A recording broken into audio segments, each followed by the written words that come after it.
இல்லாதனால விஜயா ரோஹிணி தான் சமையல் பண்றது எல்லா வேலையும் பார்க்க சொல்றாங்க. ரோஹிணி மீனா பார்த்த மாதிரி இந்த வீட்டுல நம்மயும் எல்லா வேலையும் பார்த்தோம் நம்ம வேலைக்காரி ஆக்கிடுவாங்க, நம்ம யாரையாவது வேலைக்கு கூப்பிட்டு வந்துடலாம் அப்படின்னு சொல்லிட்டு ரோஹிணி முடிவு பண்றாங்க. அதே மாதிரி வேலைக்கு ஒரு ஆளு கூப்பிட்டு வர்றாங்க. வீட்டுல சமையல் பண்றது எல்லா வேலையும் பார்க்க சொல்லி அவங்களும் சமையல் பண்றாங்க. சமையல் பண்ணா வாயில வைக்க முடியாத அளவுக்கு இருக்குது.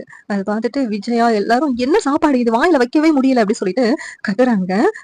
விஜயா இருந்துகிட்டு ரோஹிணியை பார்த்துட்டு நீயும் ஒழுங்கா பண்ண மாட்டேங்க, நீ கூப்பிட்டு வந்தவளும் ஒழுங்கா சமையல் பண்றவளா இல்ல, ஒண்ணுக்கும் உருப்படவே மாட்ட கொழுக்க நீ அப்படின்னு சொல்லிட்டு விஜயா ரோஹிணியை திட்டிக்கிட்டு இருக்காங்க. அந்த இடத்துல முத்து வந்துகிட்டு இப்ப தெரிஞ்சிருக்குமே எல்லாத்துக்கும் மீனாவோட அருமை, மீனா அந்த வீட்டுல இல்லன்னா அந்த வீடு எப்படி இருக்கும்னு சொல்லிட்டு உங்க எல்லாத்துக்கும் தெரிஞ்சிருக்கும். மீனாவை பார்த்து என்ன சொன்னீங்க, வேலைக்காரினா சொன்னீங்க, இப்ப தெரியுதா மீனாவோட அருமை.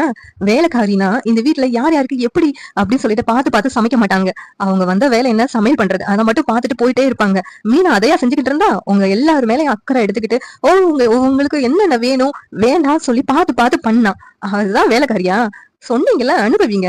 மீனா கொஞ்ச நாளைக்கு அவங்க அம்மா வீட்டுல இருக்கிறது தான் நல்லது, அப்பதான் மீனாவை பத்தி உங்களுக்கு எல்லாம் புரிய வரும் அப்படின்னு சொல்லிட்டு முத்து சொல்லிக்கிட்டு இருக்காங்க.